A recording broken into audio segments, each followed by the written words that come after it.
नमस्कार, आप देख रहे हैं आरडी न्यूज। मैं हूं योगेश चक्रवर्ती। झारखंड में 2 चरणों में विधानसभा के चुनाव हो रहे हैं।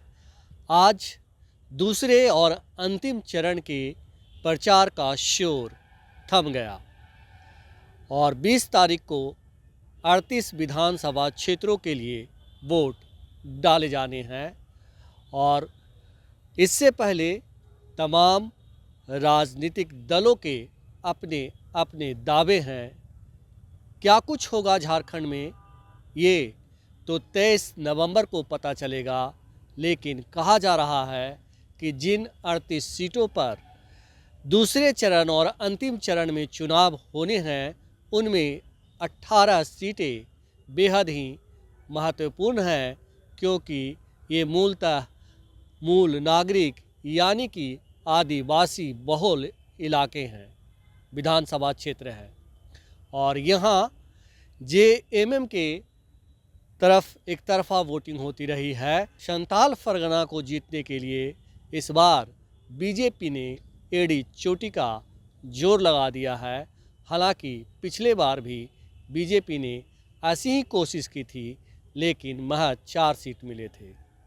तो 81 सदस्यीय झारखंड विधानसभा क्षेत्र में 43 सीटों पर वोटिंग हो गई है और 20 नवंबर को 38 विधानसभा क्षेत्रों में वोटिंग होगी।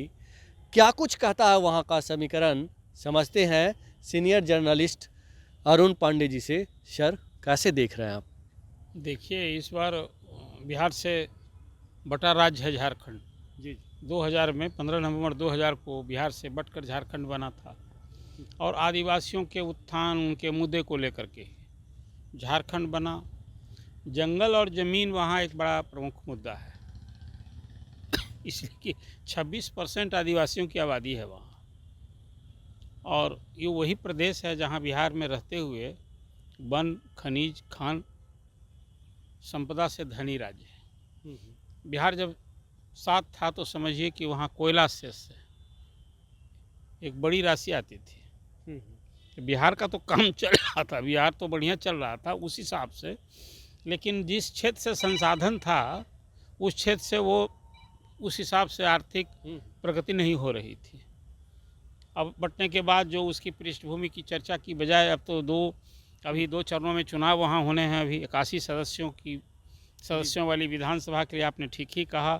प्रथम चरण में 43 सीटों के लिए मतदान हो गए हैं और दूसरे और अंतिम चरण में अभी 20 नवंबर को 38 सीटों के लिए चुनाव होंगे। अभी सबों की निगाहें टिकी हुई है कि क्या होगा इस बार चुनाव में। सब के लिए बड़े चुनावी वायदे परोसे गए हैं और बीजेपी के लिए तो बहुत ही महत्वपूर्ण चुनाव है, इसलिए कि पिछली बार वहाँ मुख्यमंत्री रहते रघुवर दास चुनाव हार गए थे। ये रघुवर दास को सरजू राय जो बागी बन गए थे, बीजेपी के नेता थे, अभी वो जदयू का दामन था अभी नीतीश जी का, तो वो लड़े हैं, इस बार साथ हो गए हैं। तो अब सबों का ध्यान है कि क्या होगा वहाँ। रघुवर दास अभी राज्यपाल हैं और सच पूछिए रघुवर दास सहित 5 मुख्यमंत्रियों की प्रतिष्ठा अभी बांध दाव पर है। जी। अब उसमें 26% आदिवासी आबादी वाला प्रदेश है। उसमें जो अभी हेमंत सोरेन है, पिछले वर्षों में, अभी पिछले हाल के महीनों में जो हेमंत सोरेन की स्थिति हुई, आपसे कोई छिपा नहीं हुई है कि एक भ्रष्टाचार में के मामले में उनकी गिरफ्तारी हुई थी, जेल गए थे, ठीक उसी तरह से जैसे दिल्ली के मुख्यमंत्री अरविंद केजरीवाल गए थे। ये दोनों को इस्तीफा करना पड़ा। तो अरविंद केजरीवाल तो जेल में रहकर राज चलाते रहे। जी।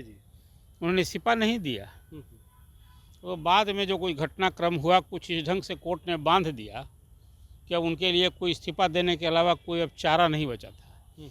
लेकिन वो जेल से राज चलाने की घोषणा करने वाले शायद आज़ादी के बाद वो पहला मुख्यमंत्री हैं। अब तक ये नहीं हुआ करता था। बिहार उदाहरण है। आप जिस असेंबली में अभी हम लोग बात कर रहे हैं, मुख्यमंत्री थे यहाँ लालू प्रसाद जी। जी। और चारा घोटाला में नाम आया, उनकी गिरफ्तारी की नौबत आ गई तो उन्होंने इस्तीफा दिया, राबड़ी देवी को अपनी कुर्सी पर बैठाया था। तो वहाँ भी चर्चा थी कि हेमंत सोरेन जब वो जेल जाएंगे तो अपनी पत्नी कल्पना सोरेन को मुख्यमंत्री बनाएंगे। लेकिन बड़ा राजनीतिक निर्णय लिया, ठीक उसी तरह से जैसे नीतीश कुमार ने बिहार में जब कुर्सी छोड़ी थी तो जीतन राम मांझी को कुर्सी पर बैठा दिया था, सीएम की कुर्सी पर, तो वहाँ चंपाई सोरेन को बना दिया। जेल से बाहर आ गए तो फिर कहा कि भाई अब तो इस्तीफा दे दीजिए। फिर हेमंत सोरेन आ ही गए हैं जमानत पर, वो राज चलाएंगे। अभी भाजपा के साथ हैं। कोल्हान में उनको कोल्हान टाइगर कहते हैं लोग, उस इलाके में उनकी है पॉपुलरिटी। जी जी। अब ये पूरी, एक तो आपने संथाल परगना की बात कह दी। संथाल परगना खासकर झामुमो अध्यक्ष संस्थापक शिबू सोरेन की जन्मभूमि है, संथाल के ही रहने वाले हैं। अब पूरा जो आंदोलन हुआ उसमें कहीं संथाल की उस भूमि का बड़ा, झामुमो अध्यक्ष शिबू सोरेन का बड़ा नाम रहा है। अब बीजेपी ने झारखंड को कितना महत्वपूर्ण तरीके से लिया, जो आपने देखा अभी प्रधानमंत्री नरेंद्र मोदी ने वहाँ बिरसा मुंडा की जयंती पर, 150वीं जयंती पर, बिहार और झारखंड के सीमा पर ही जमुई जिले में एक बड़ा कार्यक्रम हुआ। अभी ये दोनों उद्देश्य था, आने वाले चुनाव में बिहार के लिए भी और झारखंड में जो अभी दूसरे फेज का जो चुनाव हो रहा है उसके लिए भी, और कई बड़ी घोषणाएं की है। सर लेकिन सबसे बड़ी बात है कि जिस तरह से हेमंत सोरेन, आपने बिरसा मुंडा की बात की, बिरसा मुंडा भगवान बिरसा मुंडा कहते हैं हेमंत सोरेन, और भगवान बिरसा मुंडा को लेकर के कहा जा रहा है कि दिल्ली में एक बस स्टॉप का नाम रखा गया, तो हेमंत सोरेन उसे तौहीनी मान रहे हैं और कह रहे हैं कि जिसने आज़ादी की लड़ाई में इतना बड़ा रोल अदा किया, उसको आप एक बस स्टॉप पे जगह दे रहे हैं। ये कहाँ की ये सब कहने की बात है। दिल्ली में बिरसा मुंडा की स्मृति में कोई चौक का नाम पड़ा है तो उनके प्रति सम्मान है ना। चौक नहीं, बस स्टॉप। हाँ, चौक ही है वो चौक है और उसका नाम पड़ा है भी। तो हेमंत सोरेन जो कुछ कह रहे हैं ये उनकी बात है, आखिर कुछ तो आलोचना करेंगे ना। लेकिन अब भारत सरकार यदि बिरसा मुंडा की जयंती मना रही है, 150वीं जयंती है, पूरा साल भर पूरे देश भर में इसको मनाया जाएगा। सभी खासकर आदि बहुल जो इलाके हैं पूरे देश में, सब जगह कार्यक्रम हुआ। अभी देखा वहाँ दिल्ली की आपने बात की, वहाँ गृह मंत्री अमित शाह ने उस चौक पर थे उस कार्यक्रम में, जब यहाँ बिहार में प्रधानमंत्री नरेंद्र मोदी थे। तो ये तो अलग इशू है। मैं अभी झारखंड में जो चुनाव दूसरे चरण में होगा उसकी चर्चा कर रहे थे कि इस बार वहाँ आदिवासी कार्ड और हिंदू कार्ड पर बीजेपी चुनाव लड़ रही है। जी। और हेमंत सोरेन के लिए सत्ता में वापसी एक बड़ी चुनौती है। आदिवासी भी वहाँ इस बार कई नेताओं को अपने पाले में बीजेपी की है। अब आदिवासियों के वोट तो पहले ही है कि गांव में, ग्रामीण क्षेत्र में आज भी आदिवासियों पर शिबू सोरेन का जादू चलता है, जैसे बिहार में लालू प्रसाद का एम-22 पर है। और दो जो योजनाएं चालू की है ना हेमंत गवर्नमेंट ने, खास करके माई सम्मान योजना और 200 यूनिट फ्री बिजली देने वाला, इसकी चर्चा मैंने ग्रामीण क्षेत्रों में भी वहाँ सुनी। ये शहरी आबादी तो आमतौर पर बीजेपी के पक्षधर होते हैं, तो बीजेपी को लगता है कि भाई शहर के क्षेत्र में तो उसका जलवा रहे। और फिर इस बार बीजेपी ज़्यादा सीट पर लड़ भी रही है। बिहार की दो पार्टी, जदयू के लिए 2 सीट और लोजपा रामविलास ये चिराग की पासवान की पार्टी, उसके लिए 1 सीट मिली है।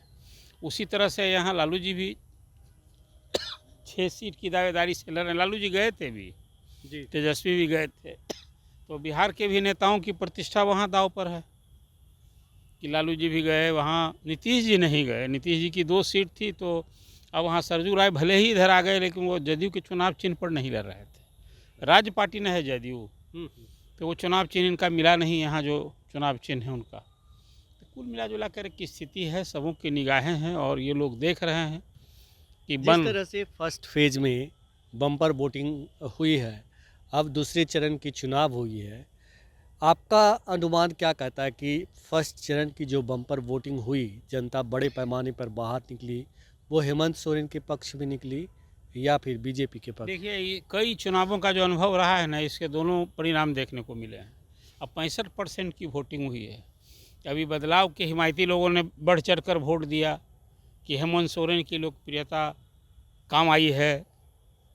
आदिवासी कार्ड की जो बात मैंने की, वो तो बीजेपी भी वही कार्ड के सहारे इस बार सत्ता में आने की कोशिश कर रही है, हेमंत सोरेन को मात देना चाहती है। लेकिन वोटिंग का जो पैटर्न है ना, वो कुल मिला जुला करके देखिए, ये जब सत्ता में लोग होता है तो आमतौर पर मतदाता उदासीन होते हैं, लेकिन इस बार तो वोटिंग बहुत अच्छी हुई है। सेकेंड फेज में उम्मीद की जानी चाहिए कि झारखंड में वोटिंग अच्छी होगी। अब वो बदलाव का संकेत है कि फिर झामुमो की सरकार वहाँ झामुमो कांग्रेस और एक चीज़ और देखने को मिल रही है कि जितने भी चुनावी सभा हो रहे हैं, तमाम चुनावी सभाओं में, खास करके जेएमएम की सभाओं में अपार जनसैलाब उमड़ रहा है। और आम तौर पे झारखंड में इस तरह से लोग रिएक्ट नहीं करते। तो क्या ये जो लोग निकल रहे हैं या कल्पना सोरेन, हेमंत सोरेन की सभा में आ रहे हैं, ये इन्हें सचमुच सपोर्ट करेंगे या सिर्फ देखने सुनने आ रहे हैं? देखिए, नेताओं की सभा में जो भीड़ उमड़ती है ना, वो यदि वोट में ट्रांसलेट हो जाए तो एक बात कही जाएगी। मैंने देखा है प्रधानमंत्री की भी सभा में जी जी। भीड़ तो आती ही ना है। अमित शाह ने वहाँ रोड शो किया, प्रधानमंत्री ने भी रोड शो किया और जनता थी वहाँ, अच्छी खासी संख्या में भीड़ देखी गई। लेकिन ये भीड़ को जब वोट में ट्रांसलेट हो जाए तब इस सब लोग, इस तरह का जब आयोजन होता है तो उसमें लोगों को जुटाया भी जाता है। शहर के तो जो लोग होते हैं वो स्वतः स्फूर्त भी भीड़ के हिस्सा बन जाते हैं। लेकिन इस तरह का पूर्व नियोजित तरीके से कोई कार्यक्रम होता है तो वहाँ भीड़ जुटाई जाती है। तो नेता कहीं जाएं, चुनावी सभा हो तो वहाँ आसपास के भी लोगों को बुलाया जाता है। ये भीड़ से तो कुल मिला जुला कर देखिए, हेमंत सोरेन या इस बार देखिए एक और बड़ा महत्वपूर्ण बात यह है कि शिबू सोरेन अपने अस्वस्थता के कारण इस बार के चुनावी अभियान में वो कहीं शरीक नहीं हुआ। अब तो सब कुछ वहाँ दारोमदार है हेमंत सोरेन पर। जो वहाँ महागठबंधन की सरकार बनेगी और कांग्रेस तो जेएमएम के भरोसे ही है। सच पूछे, मैं इसको इस रूप में देख रहा हूँ। भले ही चुनाव में सीट बंटवारा में पहले जेएमएम और कांग्रेस ने मिलकर पहले बांट दिया जी। और ये राजद और दूसरे सहयोगी दलों के लिए कहा कि भाई आप लड़िए ये 12-14 सीट में। तो थोड़ा सा लग रहा था कि वहाँ रिलेशन कहीं ब्रेक ना हो जाए, लेकिन राजद पहले की तरह फिर वही 6 सीट पर दाव लगाया है। अभी देखिए, राजद को पिछली बार तो एक सीट मिली थी, इस बार क्या होता है। राजद वहाँ अच्छा करता है, लेकिन सब कोई आप जान लीजिए कि वहाँ जो उनके सारे सहयोगी दल हैं वो सबको हेमंत झामुमो के ही सहारे उनकी चुनावी बेहतरनी पार लगनी है। और लोग मान रहे हैं कि इस बार भी बीजेपी वहाँ सबसे बड़े दल के रूप में बहुमत मिलता है कि ये तो अब नतीजे के बाद भी एक फेज का चुनाव बाकी है, अंतिम फेज का। आपको ये लगता है कि जिस तरह से हेमंत सोरेन को गिरफ्तार किया गया भ्रष्टाचार के आरोप में, और जो है कोर्ट ने बहुत ही कड़ी टिप्पणी करते हुए हेमंत सोरेन को जमानत दे दी, तो आज हेमंत सोरेन इसको हर सभा में कह रहे हैं, प्रचार प्रसार में बता रहे हैं कि किस तरह से हमारे साथ अन्याय हुआ, इसका भी उन्हें फ़ायदा मिलेगा? यहाँ लालू प्रसाद भी कहा करते थे कि उनको फंसाया गया है चारा घोटाले में, 4 केस में कन्विक्ट हो गए। अब हेमंत सोरेन की जमानत याचिका पर जो कोर्ट ने टिप्पणी की है, आप उसके बारे में कह रहे हैं। जी। अभी तो केस में, ट्रायल में फिर क्या उसका लॉजिकल एंड होता है, इसका भी इंतज़ार करना होगा। हाँ, ये बात सही है कि जमानत देते हुए कोर्ट ने जो टिप्पणी की थी, वो जो प्रोब एजेंसी है, जांच एजेंसी, उनके काम काज पर एक सवाल तो ज़रूर उठा है, लेकिन इससे आरोप से वो बड़ी कहाँ हो गए। अभी फिर मुख्यमंत्री हो जाएंगे तो ये कोर्ट केस का तो फेस करना ही पड़ेगा ना। कोर्ट से तो उनका एक्विटल हो नहीं गया है। जी जी। वो निर्दोष साबित नहीं हो गए, जमानत पर छूटे हैं। हेमंत सोरेन की पत्नी कल्पना सोरेन एक मतलब पिछले कुछ दिनों में ही झारखंड के एक बड़े नेता के तौर पर उभरी हैं।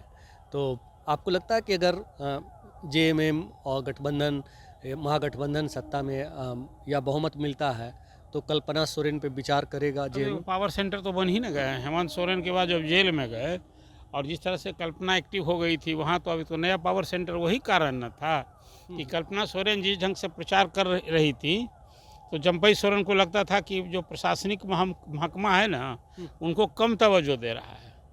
और जेल से ही जो हेमंत सोरेन चाह रहे हैं वहाँ की सत्ता संचालित हो रही है। मुख्यमंत्री भले चंपई सोरेन थे, ये भी लोगों ने वहाँ आभास किया। यही कारण था ना कि जेल से जब छूटे तो इन्होंने फिर कुर्सी संभाल ली सीएम की, और चंपई सोरेन को लगा कि वो अपमानित हुए।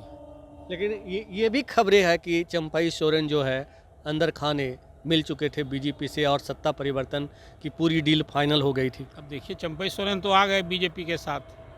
अब तो उस समय जो भी कुछ हुआ वो एक जो परिस्थिति हुई, लेकिन चंपई सोरेन तो आ ही न गए। देखिए, वहाँ जिस मार्जिन से सरकार चल बन रही थी, तो ये शुरू से ही लग रहा था कि वहाँ कहीं फिर तोड़ फोड़ पाला बदल से वहाँ की सरकार न बदले। ये चुनाव से पहले ये सब कुछ दिख रहा था कि फिर कहीं जेएमएम में टूट हो जाए और वहाँ फिर एक सत्ता परिवर्तन। लेकिन बीजेपी ने एक स्ट्रेटजी के तहत पर सर मैं मानता हूं कि अब चुनाव नज़दीक था तो तोड़ फोड़ की बजाय चुनाव से ही सत्ता हथियाने का, सत्ता में आने की भरसक ये रणनीति अपनाई। और चंपई सोरेन की जो प्रॉक्सिमिटी थे तो वो देख ही लिया आपने कि अंततः चंपई सोरेन बीजेपी के साथ आ ही गए। झारखंड में क्या होने जा रहा है सर? झारखंड में देखिए, मैं मानता हूं कि जेएमएम की फिर सत्ता में वापसी एक कठिन चुनौती है। और जो बीजेपी फिर 5 साल के बाद जो बैकफायर हो गया था रघुवर दास के कारण, तो एक आदिवासी चेहरा के लेके वाली चेहरा को कोई सामने रखकर चुनाव नहीं लड़ रही है स्ट्रेटजी के तहत। लेकिन मुझे लगता है कि फिर बाबूलाल मरांडी को प्रदेश की बागडोर और नेतृत्व संभालने का अवसर मिले, ये उम्मीद लगाए तो बीजेपी बैठी है। लेकिन अभी दूसरे फेज का अभी नतीजा आना बाकी है, अभी वोटिंग बाकी है।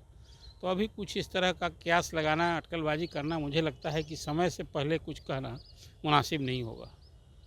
तो झारखंड विधानसभा के दूसरे चरण और अंतिम चरण के मतदान 20 नवंबर को होंगे और सभी राजनीतिक पार्टियां झारखंड का जंग जीतने के लिए एड़ी चोटी का जोर लगाए हुए है। और जैसा कि सर ने कहा कि चुनौती दोनों के लिए है, अब देखना होगा कि कौन किंग बनता है। फिलहाल इतना ही। आप हमें फेसबुक पर फॉलो करें, यूट्यूब पर सब्सक्राइब करें, लाइक करें, शेयर करें और कमेंट्स कर अपना महत्वपूर्ण विचार और सुझाव जरूर दें। धन्यवाद।